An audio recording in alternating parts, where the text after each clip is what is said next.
que vendrá. Y nos corresponde a nosotros disfrutarlo y vivirlo y verlo, ¿no? Y he escogido 4 pasajes, 4 acontecimientos de vital importancia en la historia de la humanidad que nos van a ayudar un poquito a entender esto de tiempo, lugar, señales, etc.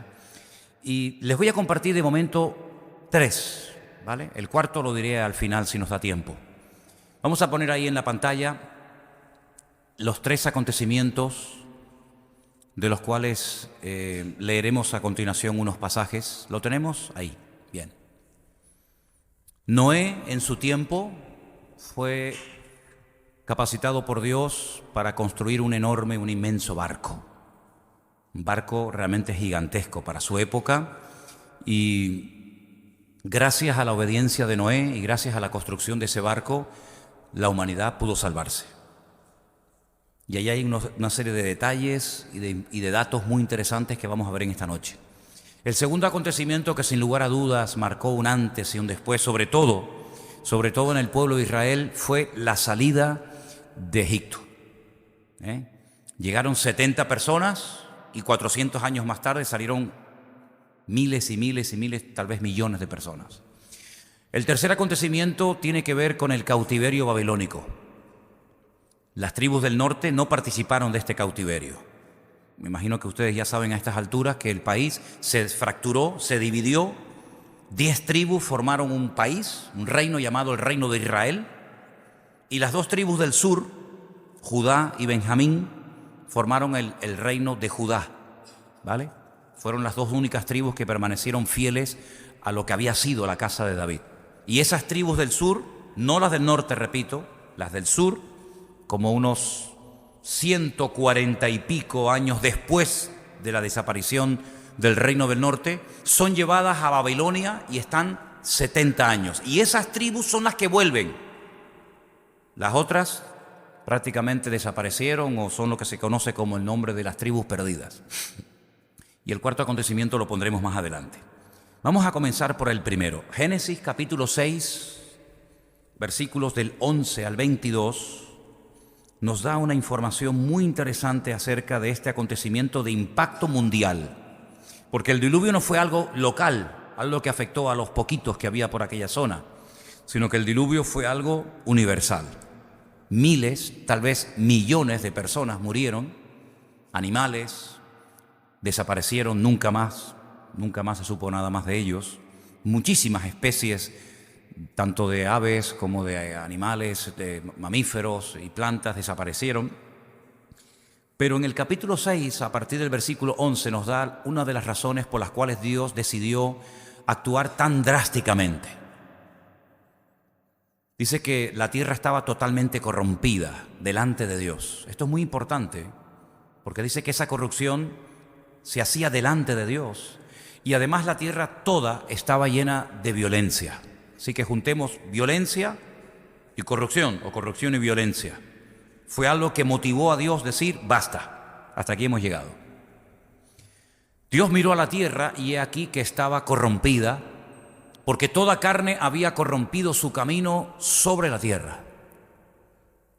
Dijo pues Dios a Noé, solo a él, no fue un mensaje que todo el mundo oyó, sino solamente a Noé le dijo, he decidido el fin de todo ser, porque la tierra está llena de violencia a causa de ellos, y aquí que yo los destruiré con la tierra. Hazte un arca de madera de gofer, harás aposentos en el arca y la calafatearás con brea por dentro y por fuera. Y de esta manera la harás. Ahí están las medidas. 300 codos de longitud del arca, 50 codos de ancho y 30 codos de altura. Una ventana, una sola. Una ventana harás al arca y la acabarás a un codo de elevación por la parte de arriba. Y pondrás la puerta del arca a un lado y le harás piso bajo, segundo y tercero. He aquí que yo traigo un diluvio de agua sobre la tierra para destruir toda carne en que haya espíritu de vida debajo del cielo. Todo lo que hay en la tierra morirá. Mas estableceré mi pacto contigo, y entrarás en el arca tú, tus hijos, tu mujer y las mujeres de tus hijos contigo. Y de todo lo que vive, de toda carne, 2 de cada especie meterás en el arca, para que tengan vida contigo, macho y hembra serán. Versículo 20. De las aves según su especie, y de las aves según su especie, de todo reptil de la tierra según su especie, 2 de cada especie entrarán contigo para que tengan vida. Toma contigo de todo alimento que se come y almacénalo, y servirá de sustento para ti y para ellos. Y terminamos con el 22, que dice: y lo hizo así Noé, hizo conforme a todo lo que Dios le mandó. ¿Cuántos dicen amén? Bueno, es fácil leer esto, pero entenderlo es complicado, en el sentido de que para Noé era totalmente nuevo lo que aquí se le estaba diciendo a él. Nosotros miramos atrás y sabemos lo que es la lluvia, sabemos lo que es el diluvio, sabemos lo que es el arca, etc.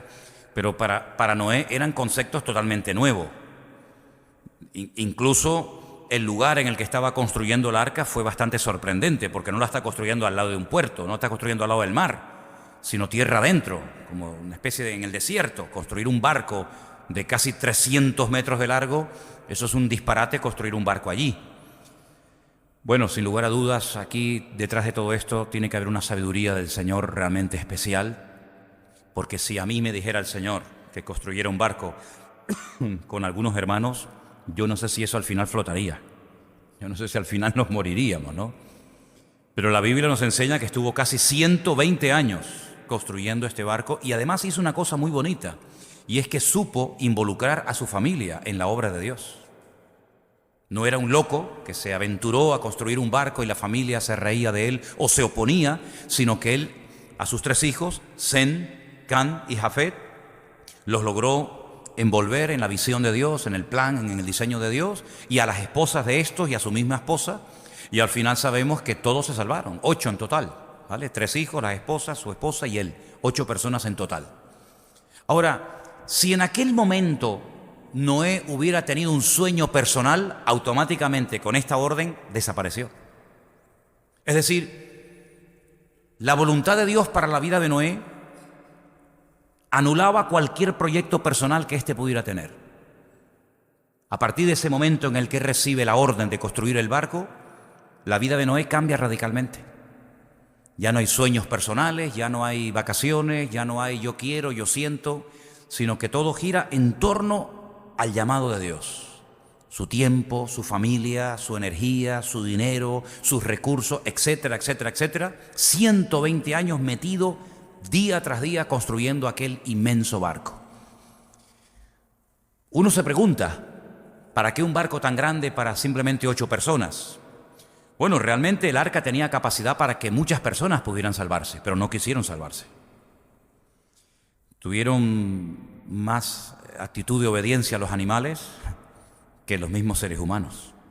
La Biblia nos enseña que Noé no solamente construyó el arca, sino que el Nuevo Testamento nos da la información de que Noé predicaba la palabra. Y predicaba advirtiendo a sus vecinos, a las personas que le rodeaban y le conocían, que vendría un diluvio tremendamente destructivo y que si no se preparaban y se metían en el arca con él, perderían la vida. Y vemos que Noé aprovechó el tiempo tanto en lo material como en lo espiritual, pero vemos que la gente no respondió a su llamado. La gente fue desobediente, la gente rechazó, probablemente hubieron burlas, probablemente hubo oposición, no lo sabemos. Pero lo que está bien claro es que esos 120 años de Noé fueron años en los que él, toda su vida, giró en torno al llamado y a la carga que Dios puso en su corazón. Cuando el Señor Jesucristo aparece y lo vemos en los evangelios predicando y enseñando y recorriendo su país, Él habló de Noé. Quiero recordarles que el Señor Jesucristo mencionó a unos cuantos personajes del Antiguo Testamento. No sé si en este momento serías capaz de recordar 5 o 6 personajes del Antiguo Testamento que Cristo mencionó. Pero uno de ellos fue a Noé. Noé dijo que cuando él volviera por segunda vez, los tiempos, la generación que precedería a su venida sería como la generación de los tiempos de Noé. Y ahí nos agarramos otra vez al famoso texto, ¿qué es lo que será? Pues lo mismo que fue. Y ahí nos podemos dar cuenta de que para conocer lo que va a hacer Dios en el futuro hay que conocer lo que Dios hizo en el pasado. Porque conociendo el pasado podemos conocer el futuro, y el futuro es casi el reflejo o la sombra de lo que ya ocurrió en el pasado. Lo que pasa es que nosotros vivimos, digamos, en un aspecto, en una dimensión de tipo espiritual, y lo que ocurría en lo material en el Antiguo Testamento es lo que después vemos nosotros en una forma espiritual, ¿verdad? Pero la misma violencia, la misma corrupción, la misma inmoralidad que había en los tiempos de Noé se volvería a ver. De hecho, ya lo estamos viendo, no es algo que nos toma de sorpresa, ¿verdad? Lo que quiero destacar con este acontecimiento universal, donde murieron miles de personas, es que Noé sabía perfectamente lo único que podía esperar ver en su tiempo, y era un diluvio. Él no podía tener ningún otro tipo de sueño, ningún otro tipo de ambición personal. Por ejemplo, para hacer un paréntesis, ¿saben que el rey David, que él sabía perfectamente a lo que el Señor lo había llamado y a lo que no lo había llamado, a lo que lo había capacitado y a lo que no lo había capacitado? Él tuvo en un momento particular de su vida un sueño personal, un deseo, que era el de construir una casa para Dios, construir un templo. Un profeta Natán, le dijo en un momento determinado: adelante, haz todo lo que Dios ponga en tu corazón. Sin embargo, la Biblia nos enseña que no era la voluntad de Dios que este hombre se dedicara a construir un templo. Es decir, sus sueños no coincidían con la voluntad de Dios para su época. Y esto es algo que tenemos que tener bien claro en nuestra vida. ¿A qué nos ha llamado el Señor y a qué no nos ha llamado el Señor? Por eso yo siempre he dicho, y creo que lo he demostrado con mi ejemplo, y es que imitar lo que otros hacen para obtener los resultados que otros han obtenido, para mí es lo más ridículo del mundo. Para mí es lo más ridículo y absurdo del mundo, porque lo que tenemos que descubrir cuál es el plan y el diseño de Dios para nuestra vida, y adaptarnos y amoldarnos a lo que Dios me pide a mí, no a lo que le pide a otro. El argumento de que, bueno, esa persona ha hecho tal y tal cosa, o ha descubierto tal o cual método y le funciona, gloria a Dios. Pero Noé no tuvo que imitar a David, ni David a Salomón, ni Salomón a Abraham, ni Abraham a Josué, sino que cada uno descubrió el tiempo en el que vivía, y el tiempo va acorde a las señales de tu tiempo. Hay señales que son típicas de ciertos y determinados momentos, y hay otras que no. Y hay un texto que descubrí en estos días, leí en estos días, que nos va a ayudar mucho para entender lo que intento enseñar en esta tarde. Y está en Mateo, capítulo 12, versículo del 38 al 41. Repito, Mateo 12, del 38 al 41. Ahí nos da una clave muy interesante para entender esto de tiempo, lugar, señales, etc. Entonces, respondiendo algunos de los escribas y de los fariseos, diciendo: Maestro, deseamos ver de ti, ¿qué? Señal. Queremos ver una señal. Él les respondió y les dijo: la generación mala y adúltera demanda señal. Esto es muy importante, porque tal vez ustedes conocerán a creyentes que siempre están buscando y pidiendo señales. Bueno, pues dice la Biblia que la generación que pide señales es la generación que tiene dos características: es una generación mala y es una generación adúltera. Pero la señal no les será dada, sino la señal lo llama del profeta Jonás, otro personaje que Jesús cita en su ministerio. Porque como estuvo Jonás en el vientre del gran pez 3 días y 3 noches, así estará el Hijo del Hombre en el corazón de la tierra 3 días y 3 noches. Y el verso 41 dice: los hombres de Nínive se levantarán. Ahí hay una alusión directa a la resurrección, porque los hombres de Nínive en la época de Cristo ya estaban todos muertos. Pero ahí está hablando de la resurrección. Los hombres de Nínive se levantarán en el juicio con esta generación y la condenarán, porque ellos se arrepintieron a la predicación de Jonás, y aquí más que Jonás en este lugar.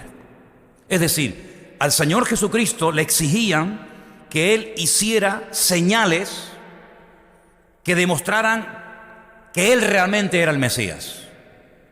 Y Él dice: mira, si están ustedes pidiendo y demandando constantemente que haga señales, ustedes se caracterizan por ser una generación mala y adúltera. Y ustedes sí van a ver una señal, pero no la que quieren ver, no la que les gustaría ver, sino ustedes van a ver la señal del profeta Jonás. Y me llama mucho la atención la palabra que utiliza Cristo, la palabra señal, ot, de la cual hablaremos también esta noche. Es decir, la generación de Noé no vio la señal del profeta Jonás, porque no era la señal que ellos tenían que ver en su época. La generación del Señor Jesucristo no vio las señales o los acontecimientos de la generación de Noé, porque no era la que le correspondía ver ni experimentar. Es decir, cada generación tiene sus características. No eran igual, y aquí entraríamos en el tema de la historia de la iglesia, ¿no? No eran igual los cristianos, los hermanos nuestros, en la década de los años 60, que después, posteriormente, en la década de los años 80, por ejemplo. Es interesante ver cómo eran las iglesias, qué se predicaba, qué era lo que más corría, lo que más se enseñaba en las iglesias a nivel general en los años 60 y lo que, por ejemplo, se predica hoy en día. No tiene nada que ver. Es el mismo evangelio, la misma Biblia, el mismo Señor, pero la iglesia de los años 60, como la iglesia del siglo I, no tiene nada que ver con la iglesia del siglo XV o con la iglesia que vivió y le tocó vivir la Segunda Guerra Mundial, que hubieron miles de cristianos durante la Segunda Guerra Mundial, pero su vida era muy diferente a la vida de nosotros hoy en día. Sí, las señales, las características, ¿verdad? Lo que se podía ver, lo que no se podía ver, era completamente diferente. Y por eso es muy importante que sepamos discernir el tiempo en el que estamos viviendo, para que no esperemos lo que no tenemos que esperar, pero que sí estemos preparados para lo que nos viene encima. ¿Cuántos dicen amén? Entonces, ¿por qué pongo el ejemplo de Noé? Porque Noé es el típico personaje de la Biblia que Dios le cambió la vida y le dijo: no, lo que va a pasar es esto, esto y esto. Pero fíjate, cuando Jesús habla de él, dice algo muy interesante. Dice, como estaban en la época de Noé casándose y dándose en casamiento y no entendieron, me gusta mucho esa expresión, no entendieron hasta, sí, llegó un momento que sí entendieron. Dice, pero entendieron ya tarde, hasta que vino el diluvio. Ahí comenzaron a entender, ahí comenzaron a darse cuenta que lo que Noé les había dicho era verdad, pero antes no entendían nada, pero cuando entendieron era demasiado tarde. Es decir, que la generación de Noé, la única señal que iban a ver no era ni la muerte de Cristo, ni la resurrección de Cristo, ni la predicación del Evangelio, ni la extensión de la iglesia por toda la faz de la tierra, por los 5 continentes, sino el diluvio. Y te preparas para lo que viene, o amigo, pierdes la vida.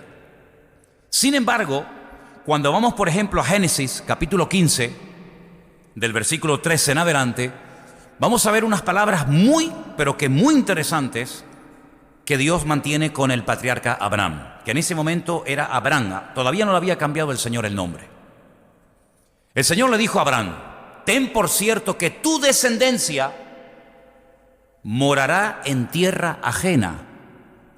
Claro, nosotros entendemos esto porque miramos atrás y vimos que todo esto se cumplió, pero es una información nueva, fresca.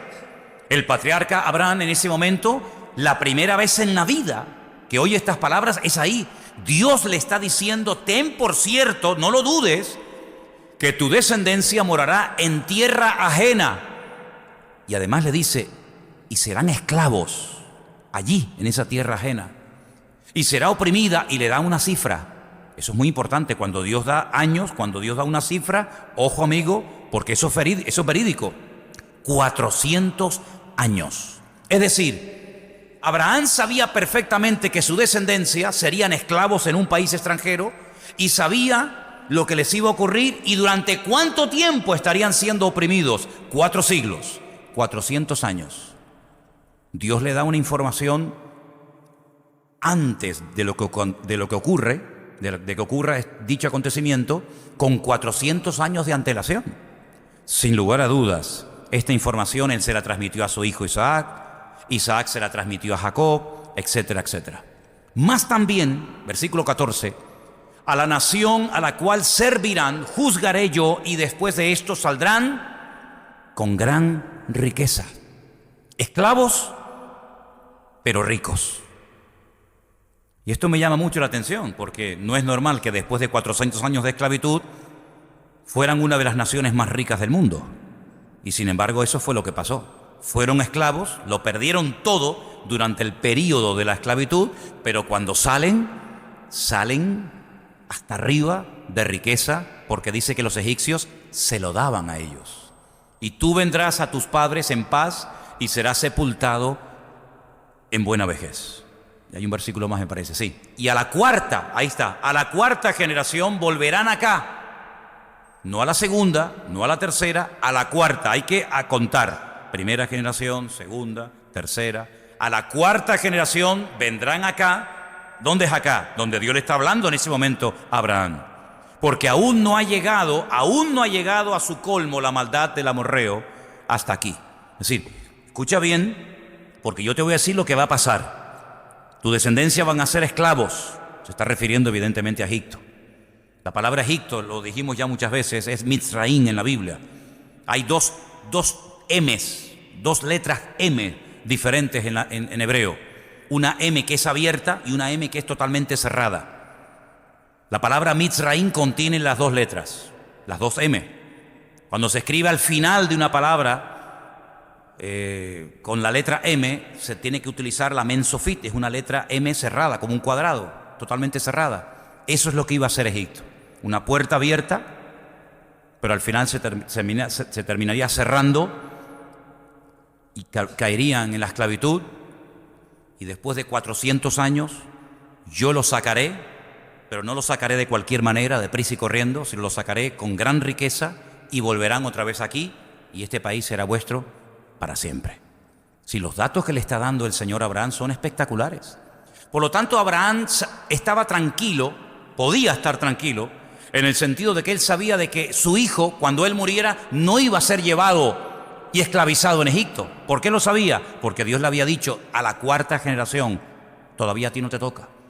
Abraham sabía perfectamente cuánto tiempo su descendencia estarían esclavizados en Egipto. ¿Cómo lo sabía? Por los datos, por la información que el Señor le había provisto previamente.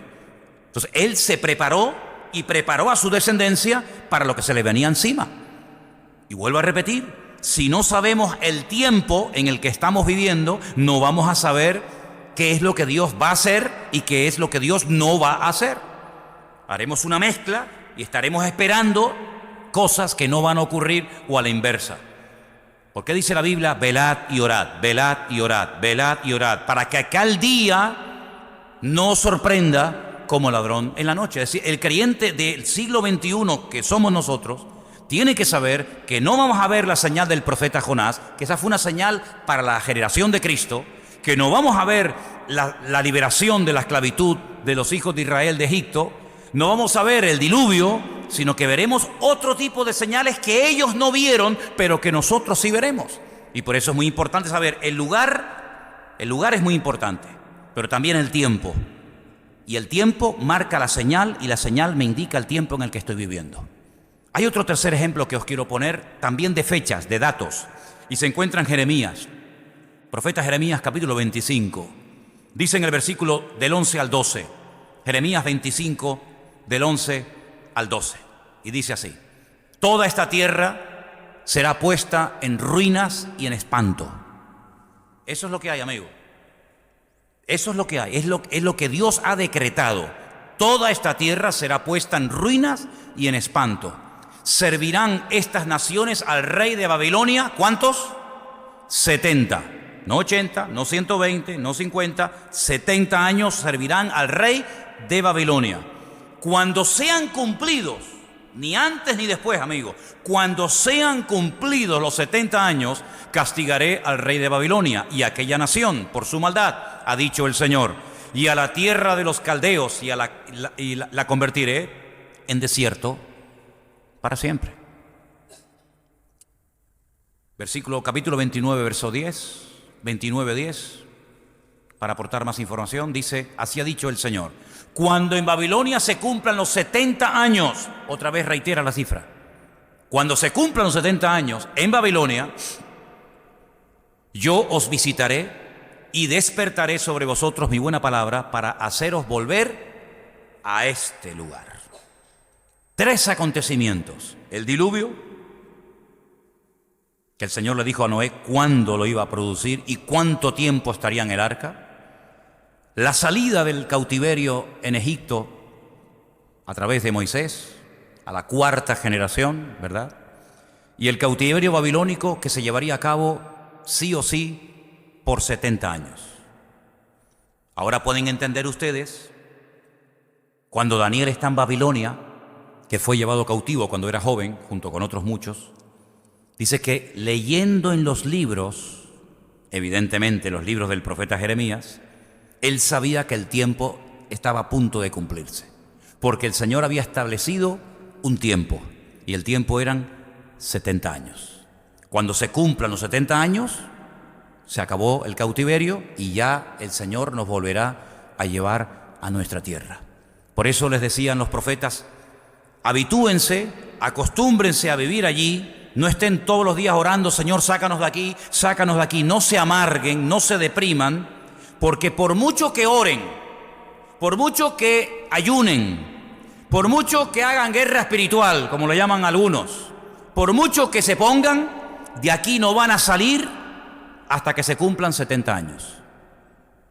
Yo he visto con mis propios ojos en Jerusalén muchas veces a grandes grupos de cristianos, con sus pastores al frente, orando allí en el cótel, en el famoso muro de los lamentos, para que no venga la gran tribulación.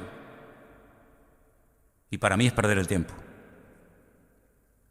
Porque la Biblia nos enseña que lo que tiene que venir vendrá, ores o no ores, lo esperes o no lo esperes. No podemos modificar lo escrito.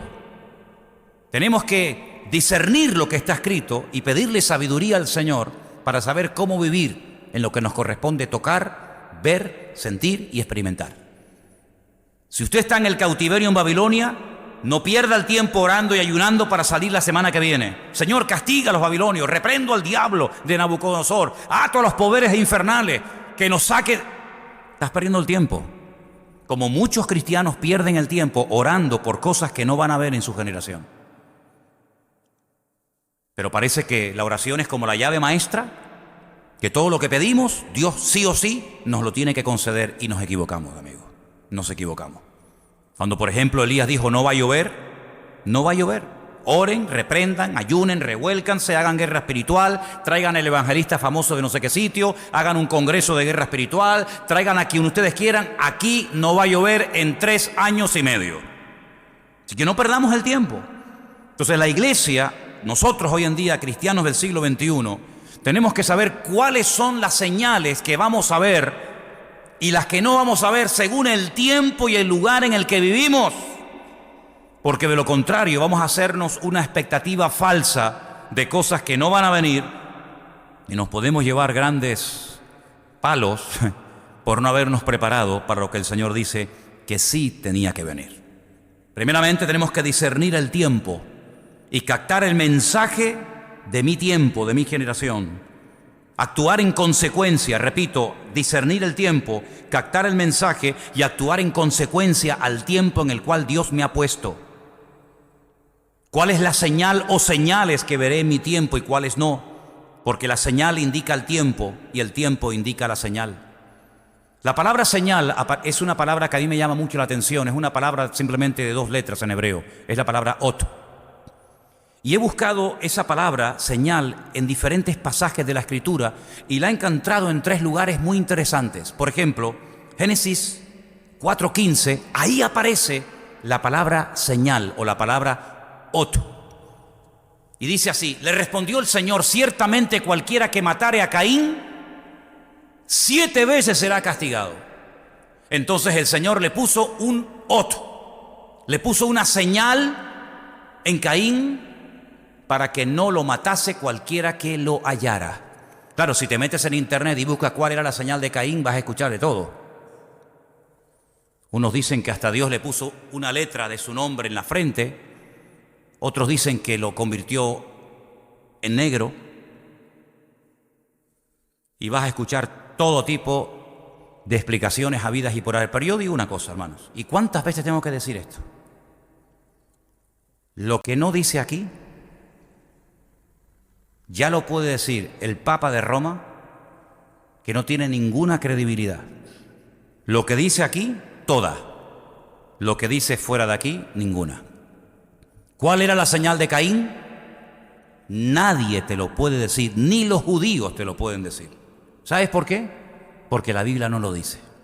Y lo que la Biblia no dice, ¿cómo se atreve alguien a decirlo? ¿Cuál es su fuente de información? Cuando nuestra fuente de información es la palabra de Dios. Ella es la fuente, de aquí sacamos nuestra información. No es que yo siento, a mí me importa un pepino lo que usted sienta, querido. Es que yo tuve un sueño, me da igual lo que usted tuvo. Toda experiencia, toda declaración que hagamos y que salga por nuestros labios tiene que ser avalada por la palabra de Dios. Si la palabra de Dios no le avala, no le confirma con textos bíblicos su declaración, no sirve de nada. Por lo tanto, sabemos que Dios le puso algo, una señal, un ot a Caín en su vida, de tal manera que lo protegió de que alguien lo matara. Pero ¿cuál es esa señal? Nadie lo sabe. Pero que fue tremendamente efectiva, pues también es cierto. Porque la Biblia dice que el Señor se la puso para protegerlo de que lo mataran. La segunda vez que aparece esa palabra en la Biblia la encuentro en Génesis también, capítulo 9, versículo 12. Y esa es una señal que todos sí hemos podido ver y sabemos a lo que nos referimos.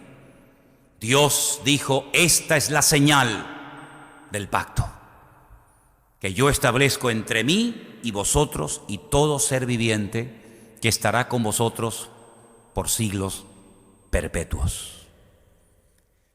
Solamente era eso. Había una fotografía, ¿no? ¿Saben cuál es esa señal? El arco iris. Ahí la tenemos. Qué cosa tan bonita, ¿eh?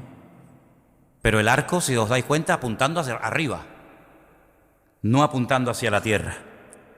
Porque el Señor dijo que nunca más volvería a castigar la tierra con un diluvio. La señal de Caín no la sabemos. La señal del pacto que Dios hizo a través o con la vida de Noé, sí la sabemos, que es esa. Y hay una tercera ocasión en la que sale la palabra ot o señal en la Biblia, y está en Génesis, capítulo 13, versículo 9. Y dice... No es Génesis, está en el libro de Deuteronomio, disculpen, Deuteronomio. Mientras lo van buscando, esta es la señal y aquí la he traído para que la puedan ver. No sé si alguna vez, algunos sé que sí, otros sé que no, algunos no han visto jamás en la vida esto. Estas son las señales que dice que el pueblo de Israel tendría todos los días de su vida en su frente y en su brazo. Estos son lo que llaman la Biblia las famosas filacterías, las que se amarran aquí al brazo y se le dan 7 vueltas, y aquí dentro hay textos de la palabra de Dios, y las tendrías cerca de tu corazón, y la otra se pone aquí, en la frente, y entonces ahí aparece otra vez la palabra ot, o la palabra señal. Esto se lo ponen todos los días los judíos cuando van a orar, por la mañana, por la tarde y por la noche. Son tiras de cuero muy largas, y entonces dijo Jesús que les gustaba ensanchar las filas de sus filacterías, ¿verdad? Y orar delante de los hombres.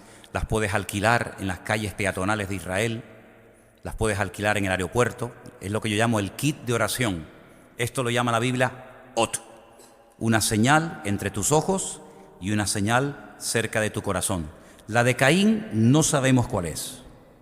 La que hizo el Señor con Noé, sí la sabemos, es el arco iris, hemos visto la fotografía.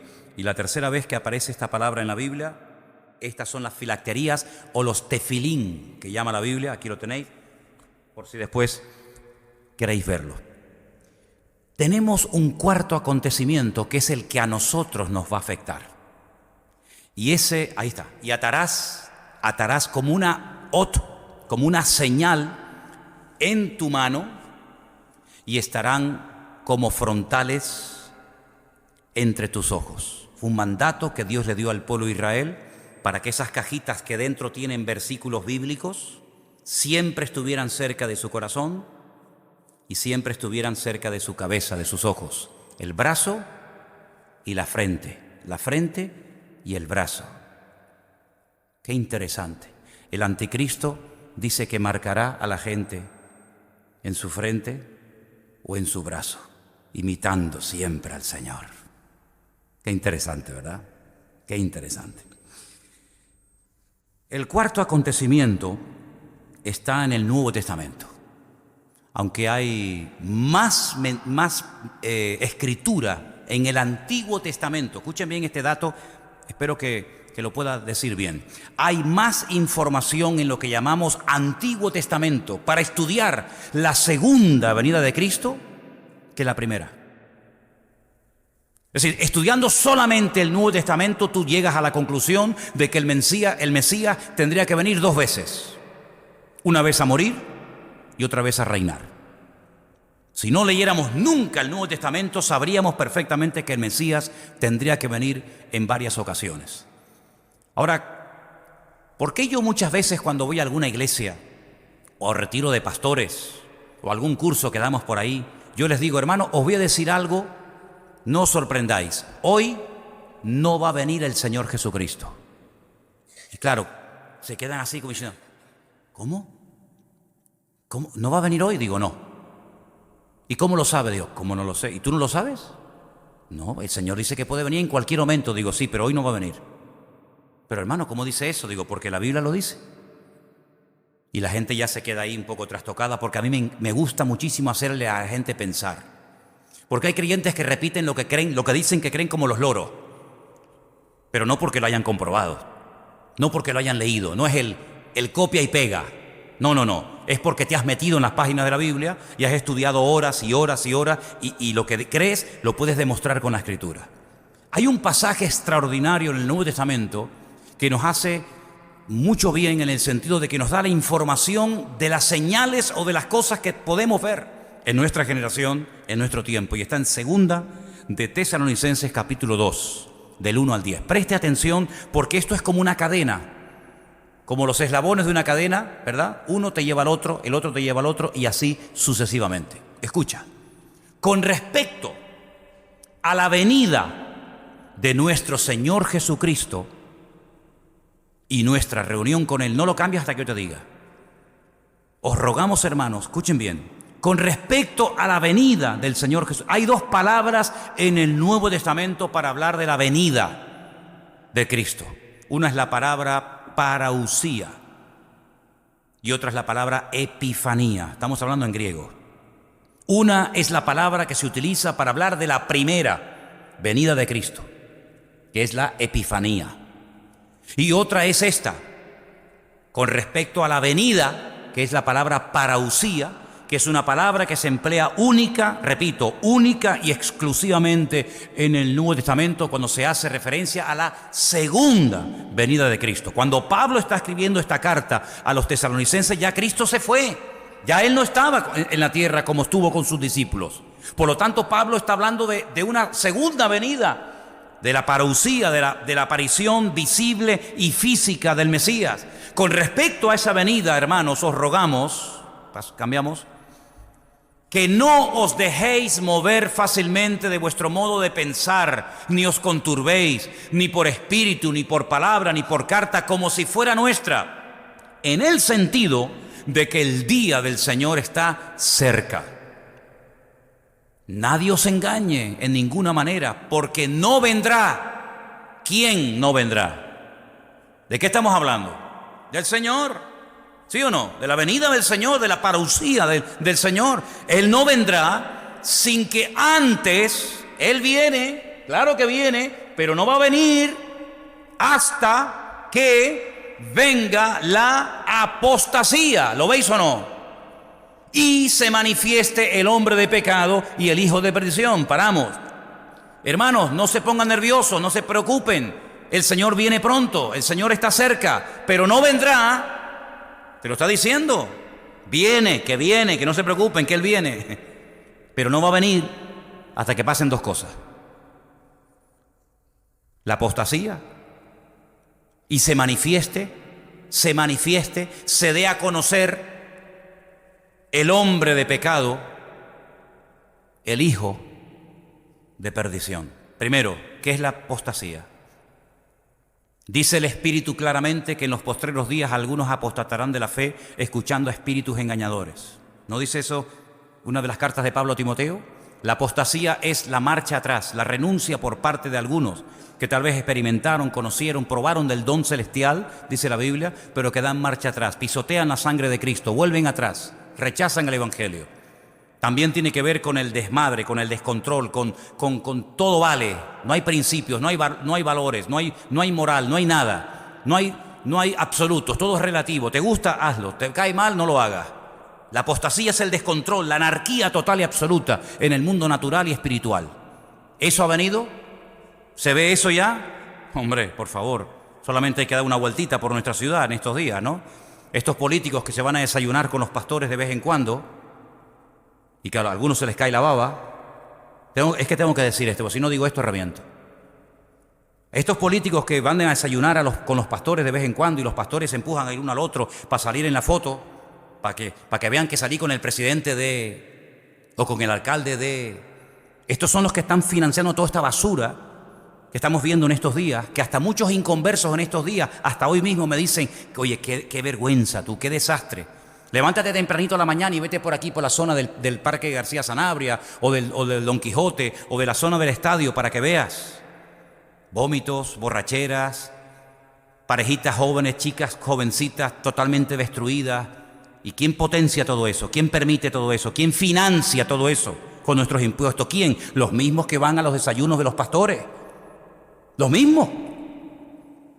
Así que por la mañana con Dios y por la tarde con el diablo, ¿no? Pues ¿qué te parece? La apostasía, el desmadre, el descontrol. Ya no hay principios. Estuve en Israel una semana y no vi ni escuché nada de noticias y fui el hombre más feliz del mundo. Me monto en el avión y me dan el periódico y nada más abrí el periódico, en la primera página me encuentro: joven mata a su madre y se la come. ¿Dónde? Sería en África, ¿no? En Papúa Guinea. Sería en una tribu salvaje de África donde no ha llegado todavía el hombre blanco para que lo culturice. No, aquí en España. ¿Pero esto qué es? Canibalismo en el siglo XXI en Europa. Como aquel que un día en internet anunció que se quería comer a uno y fue un bobo y le dijo, sí, yo soy, me presento voluntario, y se lo comió. Es que es alucinante. Eso es lo que dice la Biblia que vendrá. Como los días de Noé, que el Señor miró y dijo, ¿pero esto qué es? Desmadre, un descontrol total y absoluto. Bueno, tal vez algún día explicaremos cuando dice la Biblia que los hijos de los hombres se acostaban con las mujeres y viceversa, ¿verdad? Y de ahí nacieron engendros terroríficos y Dios dijo, basta, se acabó. Hasta aquí hemos llegado. Pero además de todo eso, que ya está entre nosotros, ya lo estamos viendo. Terrible las imágenes que me presentaba Adrián el otro día de las últimas cosas en el carnaval de Río de Janeiro. Siempre con Cristo, siempre con la Biblia, nunca con Mahoma, siempre con Cristo, con los apóstoles, con la Santa Cena, etcétera, ¿verdad? Terrible, ¿no? Bueno, aparte de todo eso, dice que se tiene que manifestar, se tiene que dar a conocer quién. Dale para atrás. Se tiene que manifestar el hombre de pecado. El hijo de perdición. Es muy importante ver los adjetivos que utiliza la Biblia cuando habla de diferentes personas. Por ejemplo, ¿cómo se le llama a Cristo? Admirable consejero, Dios fuerte, Padre eterno, Emmanuel, Alfa, Omega, la raíz de Judá, el león de la tribu de Judá, el Cordero de Dios, ¿verdad? Hay un montón de calificativos. Del diablo, Satanás, serpiente antigua, diablo, padre de mentira. Bueno, pues este personaje también recibe muchos calificativos. Uno, hombre de pecado. Otro, hijo de perdición. Otro, inicuo. Otro, cuerno pequeño. Otro, anticristo. Sí, es la misma persona, pero que se dan diferentes expresiones para que lo conozca, para que veas por dónde van los tiros. Y este personaje todavía no se ha dado a conocer. Todavía no se ha levantado, todavía no se ha manifestado. Por lo tanto, el Señor todavía no puede venir, te lo está diciendo Pablo. El Señor tiene que venir, pero no va a venir hasta que se manifieste la apostasía y se manifieste el hombre de pecado, el hijo de perdición. Seguimos. El cual se opone y se levanta contra todo lo que se llama Dios o es objeto de culto. Tanto, y mira el ejemplo que pone, que se sienta. ¿Dónde? En el templo de Dios. Y claro, los cristianos dicen, ay, se sienta en la iglesia. Se sienta en el templo de Dios, como Dios, haciéndose pasar por Dios. ¿Y ese templo cuál es?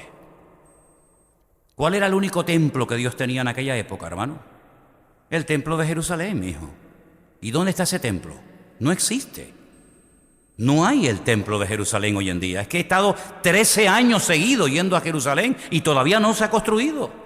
Pero da a entender de que se va a construir el templo de Dios. Claro, por supuesto. Y está todo preparado y listo. Y este personaje va a permitir que se construya el tercer templo de Jerusalén. Y a los 3 años y medio entra y dice la Biblia, el que lee entienda, porque claro, hay algunos que leen y no entienden, pero la Biblia dice el que lee entienda, porque en esto hay sabiduría, que entrará y pondrá la abominación desoladora, de la cual ya habló el profeta Daniel, ¿verdad? Y entonces dice la Biblia que este hombre entra y se sienta en el templo de Dios, haciéndose pasar por Dios. ¿No os acordáis que cuando yo todavía estaba con vosotros os decía esto? Ahora déjeme que haga un inciso. El tiempo o el lugar donde más tiempo Pablo estuvo, ¿cuál fue? Éfeso, 2 años. Después, Corinto, 1 año. Y así sucesivamente. ¿Cuál fue el lugar de todos los lugares que Pablo visitó donde en la iglesia estuvo menos tiempo? Tesalónica. Todo esto lo puedes saber por el libro de los Hechos. No es que yo sea un lumbrera, sino que es cuestión de leer y nada más, ¿no? Dice la Biblia que estuvo en Tesalónica 3 semanas, 21 días, y cogió y se fue.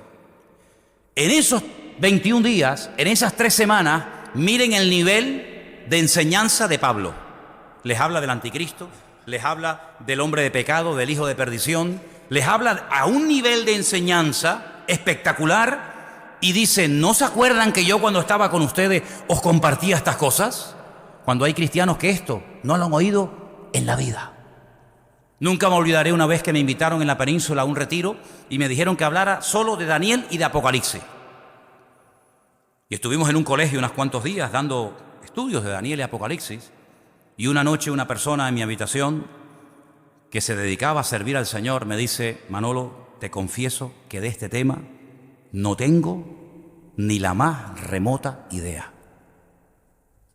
Y es increíble ver cómo hay cristianos que se asustan cuando oyen la palabra Apocalipsis. Dicen, ay, qué miedo, yo no entiendo esto, y cogen y se van. Como si el Apocalipsis Dios lo puso en la Biblia para asustarnos. Como si el Señor nos puso el libro de Apocalipsis en la Biblia para volvernos locos. Al contrario, si el Señor puso el libro del Apocalipsis y las profecías en la palabra para alentarnos, para darnos ánimo, dice, alentaos y animaos los unos a los otros, cuando veáis que todas estas cosas comienzan a suceder. El que no lo entienda no significa de que no sea una bendición. ¿No os acordáis que cuando yo estaba todavía con vosotros os decía todo esto? Ahora vosotros sabéis lo que lo detiene, a fin de que a su debido tiempo se manifieste. Recapitulamos. Hermanos, el Señor tiene que venir. ¿Amén? ¿Amén? El Señor tiene que venir, sin lugar a dudas, pero no va a venir hasta que se manifiesten 2 cosas. La apostasía y el hombre de pecado. Pero a su vez este personaje no se puede manifestar porque ustedes saben que algo lo está deteniendo. Y cuando eso que lo detiene sea quitado, entonces se manifestará. Te desafío a que hables con 5 cristianos y le digas, ¿usted sabe lo que está deteniendo al anticristo? Y te van a decir lo que a mí me enseñaron en el seminario de las Asambleas de Dios donde estudié. La iglesia. La iglesia detiene al anticristo, me decían. Digo, Y el día que le pregunté al maestro, ¿me podría decir dónde dice eso la Biblia? Me dijo, tengo muchas cosas que hacer, mañana te explico. Nunca me lo explicó. Porque no hay ni un solo versículo en la Biblia que diga que la iglesia detiene al anticristo. Ninguno. Suena muy bonito, ¿eh? Hombre, la iglesia, los cristianos, nuestras oraciones, la presencia somos la luz del mundo, la sal de la... Sí, todo lo que usted quiera. Pero hay un versículo concreto que diga que la iglesia detiene la manifestación del hombre de pecado y del hijo de perdición. No. Entonces otros te dicen, el Espíritu Santo. Cuando el Espíritu Santo sea quitado de la tierra, entonces se podrá manifestar el anticristo. Y como preguntes dónde dice eso en la Biblia, no sé lo que te va a responder el que te lo acaba de decir, porque no te lo va a poder demostrar. Como si el Espíritu Santo dependiera de la iglesia. ¿O es que el Espíritu Santo no es Dios? ¿Quién es el Espíritu Santo? ¿Y Dios no está en todas partes? ¿Y el Espíritu Santo depende de la iglesia para estar? En el principio creó Dios los cielos y la tierra, Génesis 1:1, Génesis 1:2, y la tierra estaba desordenada y vacía, pero el Espíritu de Dios se movía sobre la faz de las aguas. Luego no había iglesia, no había pastores, no había templo, no había nada, y allí estaba el Espíritu de Dios. Y así comienzan a decirte montones de cosas, pero dice la Biblia que hay algo que lo está deteniendo a fin de que a su debido tiempo sea manifestado, porque ya está en acción el misterio de la iniquidad, solo que hay quien al presente lo detiene. Y ahora fíjate el artículo: hasta que Él a su vez se ha quitado de en medio, hasta que Él, no ella. La iglesia nunca es masculino. ¿Quién dijo eso? Por eso es un disparate cuando interpretan Isaías 53 como el pueblo de Dios, como el pueblo de Israel, porque ahí se trata en género masculino al personaje principal de Isaías 53, claro, porque el personaje principal de Isaías 53 no es la iglesia, no es el pueblo de Israel, es el Señor, es el Mesías. Y la iglesia nunca ha sido, jamás ha sido tratada en forma masculina. La iglesia es esposa, la iglesia es novia, la iglesia es paloma, la iglesia es amiga, la iglesia nunca es género masculino. Pero ahí el artículo, ya me lo quitaron, pero ahí el artículo es masculino, tercer pronombre singular masculino, hasta que Él, no es ella. Bueno, pero da igual, ¿cómo que da igual? Da igual ella que Él. No, señor. Hasta que Él se ha quitado de en medio. Y ya no sé ni dónde estoy. ¿Lo quitamos, lo destruimos? ¿Viene el anticristo o no viene? Hasta que Él a su vez se ha quitado de medio. Ahí estoy. Ok, venga, el 8. Entonces, cuando sea quitado, entonces se manifestará el inicuo. Otra palabra, ¿ves? Otra palabra para el anticristo. Dicho sea de paso, el único que menciona la palabra anticristo en toda la Biblia, ¿quién es? Juan. Muy bien. Juan solamente habla de él como el anticristo, el anti-Mashiach, el que se opone al Mesías, ¿vale? A quien el Señor matará con el espíritu de su boca y destruirá con el resplandor de su venida. Esto es imponente, ¿eh? Esto es tremendo este versículo, ¿eh? Lo que mata al anticristo es el brillo, el resplandor de la venida del Mesías. Qué tremendo, ¿eh?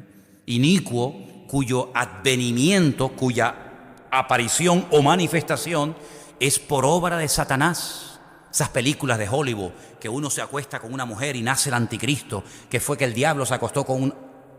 Hazme el favor. Con gran poder, poder, señales y prodigios mentirosos. Menos mal que pone mentiroso. Es decir, ahí hay una clave. En los últimos tiempos habrán manifestaciones, señales, prodigios, milagros mentirosos. Pero no dejan de ser prodigios, no dejan de ser milagros, pero mentirosos. ¿Y quién es el que está detrás de toda mentira? Satanás, que a él se le llama padre de mentira. Oye, esto es un milagro. Sí, pero es un milagro mentiroso. ¿Por qué? Porque lo ha producido el autor de la mentira, que es Satanás. Me encontré una vez hace años a un pastor en Madrid que me dijo que el domingo en su iglesia había llovido oro.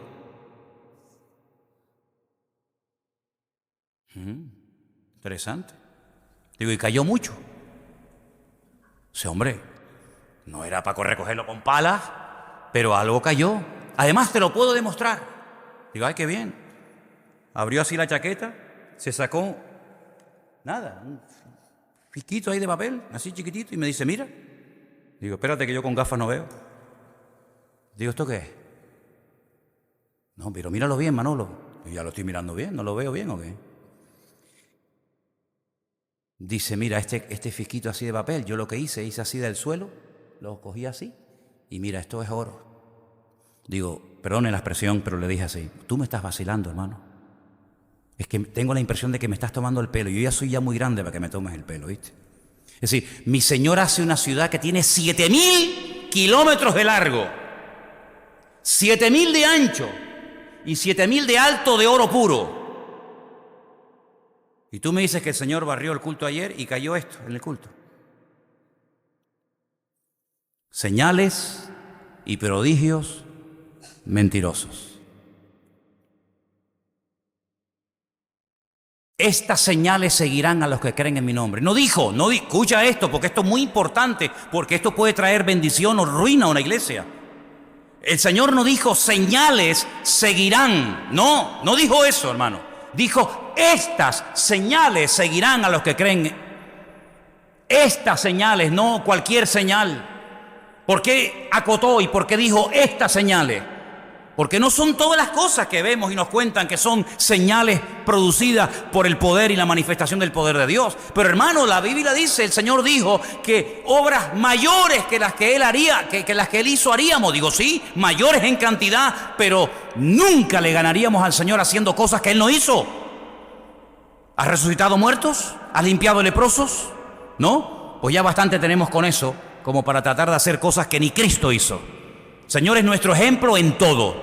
Él es nuestro ejemplo en todo. Lo que Él no hizo, tú no tienes por qué hacerlo. Tú lo sigues a Él y Él no te sigue a ti. Y hay personas que creen que cualquier señal, cualquier milagro, cualquier prodigio, cualquier historia es de parte de Dios. Por eso una de las normas que tenemos en esta iglesia, y sabéis que la llevamos a rajatabla, y así lo hemos cumplido, cuando alguien dice que ha sido sanado de algo, como aquí ha habido gente que ha sido sanada, y ustedes saben de quién estoy hablando. Aquí Dios ha sanado gente con cáncer. ¿Sí o no?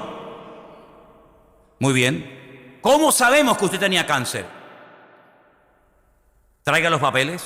Mire, el médico en la consulta tal, el día tal, en el hospital tal me dijo esto y esto. Y ahora estoy sanado porque el mismo médico dice esto. Ok. Y podemos comprobar. ¿Pero qué es eso de que yo voy a un culto, oran por mí, Dios me sanó de SIDA? ¿Qué credibilidad tiene ese testimonio? Lo que le da credibilidad al testimonio es poder demostrar que usted verdaderamente era ciego y ahora ve. Porque si no, hermano, estamos dándole lugar a disparates que en vez de traer gloria a Dios, lo que traen es descrédito y desprestigio a la obra de Dios. Hombre, hay milagros que son evidentes. Si aquí entra un paralítico y Dios lo levanta, gloria a Dios, no hace falta ni que vaya al médico. ¿Por qué? Porque todos sabíamos que el hombre no tenía pierna y aquí le crecieron. Y todos sabíamos que el que entró pues era mudo o era ciego. Pero hermano, hay cosas que no se ven. Y no es que porque no las veamos, no las creemos, no. Sino lo que queremos es verdaderamente dar gloria a Dios y que los hombres sepan que verdaderamente este hombre tenía esta enfermedad y que ahora los mismos hombres ratifican que efectivamente Dios o lo que fuera lo sanó y ahí damos gloria a Dios. Entonces este personaje hará un montón de milagros. ¿Por qué? Porque es un imitador. El anticristo es un imitador de Cristo. Cristo tuvo un padre. El anticristo dice, Satanás es mi padre el que me avala. Cristo hizo milagros, Él también hace milagros. Bueno, dice la Biblia que hará cosas tremendas que a muchos engañarán. Mirad que nadie os engañe. Porque dice que harán milagros tremendos, pero cuidado, ahí está diciendo señales y prodigios mentirosos. Seguimos leyendo.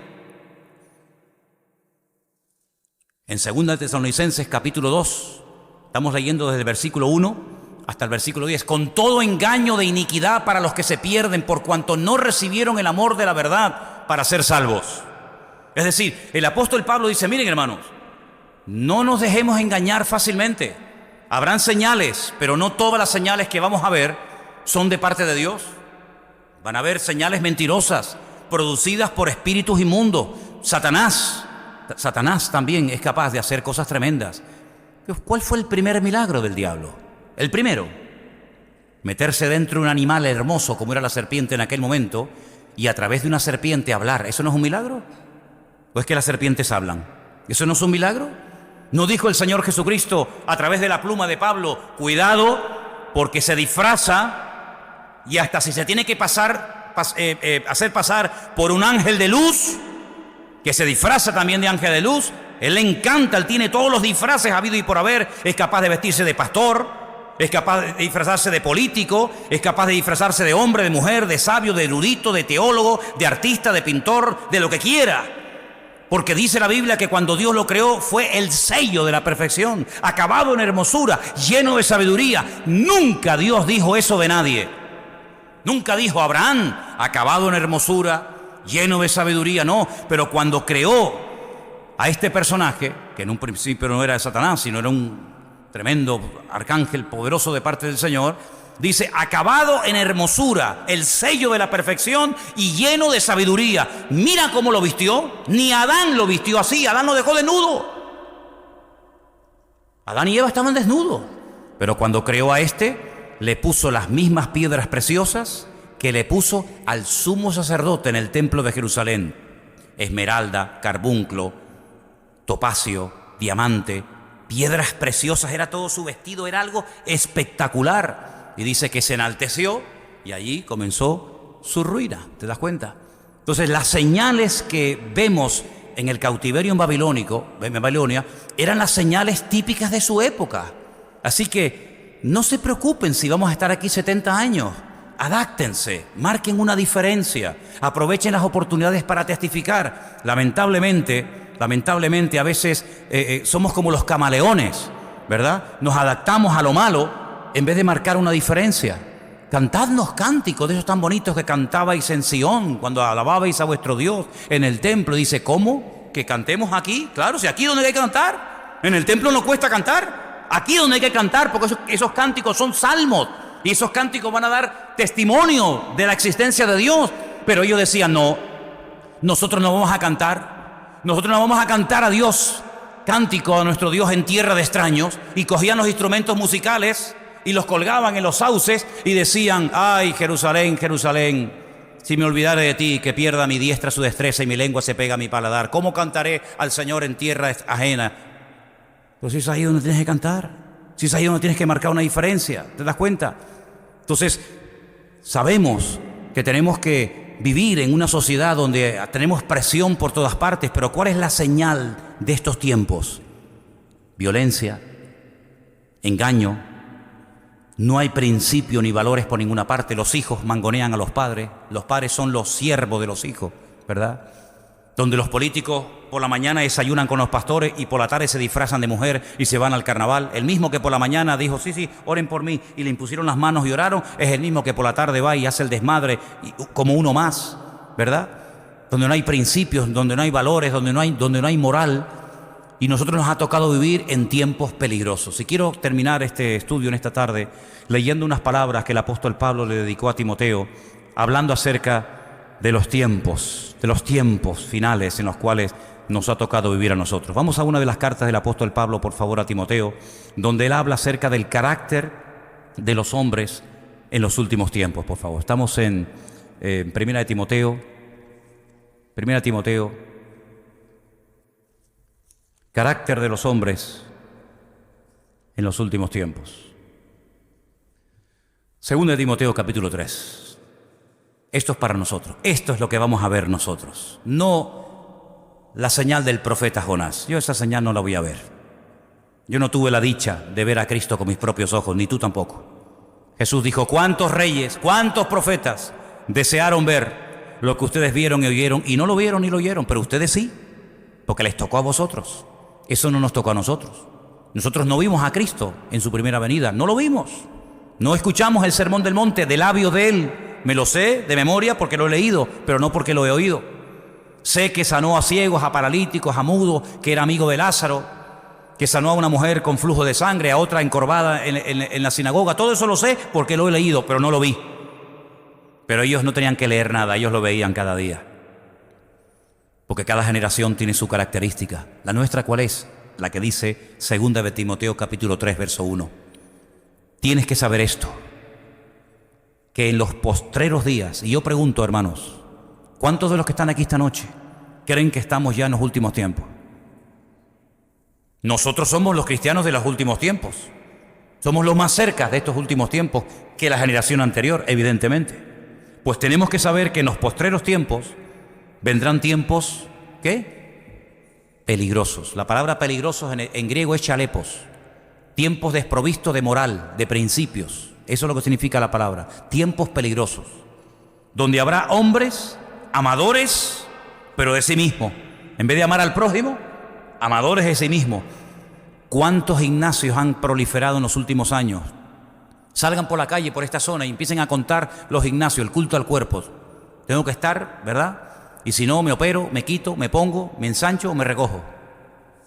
Culto al cuerpo. No, ¿verdad? ¿Verdad? Un tío de 50 años queriendo pasar con un chico de 20. Eso es ridículo, hombre. Eso es ridículo. Eso es lo más ridículo del mundo. ¿Me entiendes? El hombre quiere ser mujer, la mujer quiere ser hombre. Amadores de sí mismos, donde ellos son el centro de atención. Mis medidas, mi ropa, mi cuerpo, mis labios, mi pecho, mi no sé qué, mi no sé cuánto. Impresionante. Y que haya cristianos que entren en este juego. Impresionante. Que haya cristianos que se gasten dinero en operaciones. Quítame aquí, ponme por allá. Yo te quitaba, sí, pero yo te quitaba otra cosa. Avaros, vanagloriosos, tiempo de vanidades. Nunca vio tanta vanidad como hoy en día. Mira los programas de televisión, unas vanidades terribles. Perdonen, pero me da asco toda esta sociedad en la que vivimos, ¿eh? Siento a veces asco de todas estas cosas, de verdad, ¿eh? Me siento como un bicho raro. Soberbios, blasfemos. Aquí, gracias a Dios, en Canarias no existe la costumbre, pero lo que hemos vivido en la península, ¿cómo se blasfema del nombre de Dios, eh? ¿Cómo se blasfema el nombre de Dios? Los niños, en los colegios, por cualquier cosa.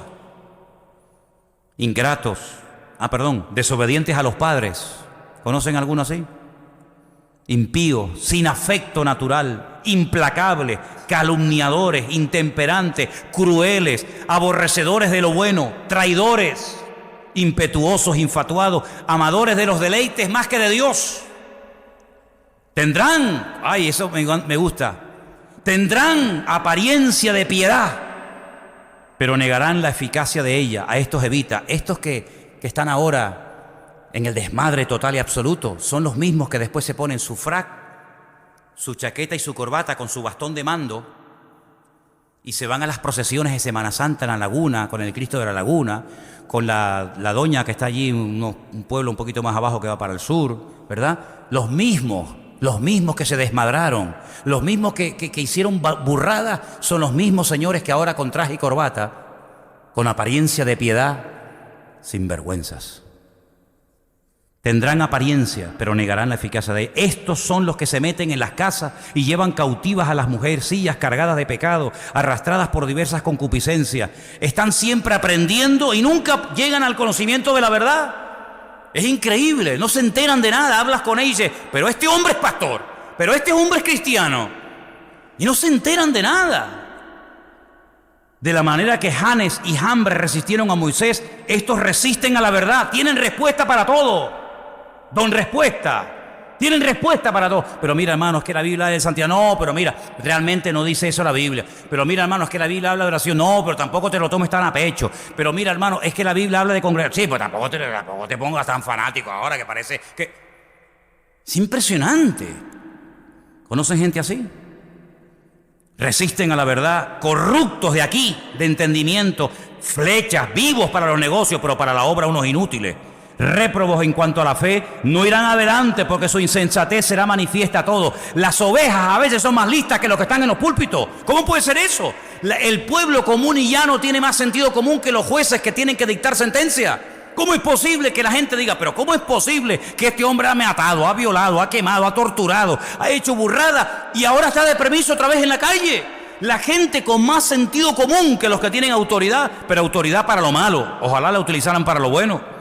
No irán adelante, su insensatez será manifiesta a todos, como también la fue la de aquellos. Pero tú has seguido mi doctrina, mi conducta, propósito, fe, longanimidad, amor, paciencia, persecuciones. En otras palabras, hermanos, la maldad se va a multiplicar. No nos sorprendamos de que incluso diga iglesia de homosexuales. Y tú dices, pero ¿cómo puede ser esto? Y es que lo hay, hermano, y es que lo hay. Porque estamos viviendo en unos tiempos difíciles y peligrosos, donde estamos luchando como nunca antes contra corriente. Como nunca antes contra corriente. Y nosotros porque ya tenemos 2 dedos de frente y tenemos una edad, pero ¿y nuestros hijos? Esos niños pequeñitos que están en nuestra iglesia, que los vimos correr hace unos días ahí en el campamento, que entran y salen y corren cuando los metemos ahí adentro y decimos, bueno, los dejo a las 8 de la mañana y algunos los recogen a las 5 de la tarde. Y tú dices, ¿y dejo yo a mi hijo desde las 8 de la mañana hasta las 5 de la tarde en las manos de quién? ¿En las manos de quién? Locura. Ahora dice que van a castigar a los niños no saliendo al patio a jugar, para que aprendan y sepan lo que sufrieron las mujeres en su época. Pero ¿qué tarados tenemos, hermano? Pero qué tarados inútiles tenemos en este país. Este país se ha vuelto loco. Pero eso es lo que nos va a tocar ver a nosotros. Injusticias. Y hay una calma tensa en las naciones. Pero esto de un momento a otro sale por los aires, queridos hermanos, ¿eh? Hay una calma en los árabes, en Israel, el otro, el chanchanlú este, el gordito este de allá, el otro, el del pelo para allá. Hay como una calma tensa, pero no nos engañemos, hermanos. Como los dolores que le vienen a la mujer que está a punto de dar a luz. Ahí la tenemos sentada, tranquilita, escuchando el culto, de repente dice, ¡ay! Y dice, sale que ya no hay marcha atrás. Exactamente le va a pasar a la humanidad. Estamos tranquilos, pero no nos confiemos, no bajemos la guardia, no creamos que, ¡ay, qué bien! No, hermanos, esta es la calma que viene antes del huracán. Esa calma que dice, Dios, no se mueve ni una hoja, no hay ni pájaros, las hormigas se escaparon, no se oye nada y de repente te viene el huracán, amigo, y te arrasa con todo y te lleva a la casa. Pongamos la mirada en Cristo, porque la señal nuestra de los últimos tiempos, tiempos difíciles, tiempos peligrosos, tiempos de injusticia, tiempos de guerra, de rumores de guerra, etcétera, etcétera, etcétera. Pero el que persevere hasta el fin, ese será salvo. ¿Cuántos dicen amén? Aleluya, aleluya. Gracias, Señor. Gracias por tu palabra que nos conforta, que nos alienta, que nos anima. Gracias, Señor, porque es un ancla firme en medio de la tormenta. Y queremos pedirte, Señor, que abras nuestros ojos para que podamos entender que estos tiempos en los que estamos viviendo no queda otra más que consagrarse y comprometerse contigo, estudiar, escudriñar la palabra y vivir en orden. Ayúdanos, Señor. No es fácil, es difícil, las pruebas, las luchas de la vida, pero todo lo podemos en Cristo que nos fortalece. Tu palabra es viva y eficaz. Y tú has prometido estar con nosotros todos los días hasta el fin del mundo, Señor. Bendice nuestras vidas, nuestros hijos, nuestras familias, y que estemos siempre cerca de ti, sabiendo que tú eres nuestro Dios todopoderoso, al cual honramos, servimos, y por nada ni por nadie te dejaremos nunca. En el nombre bendito de Jesús. Amén.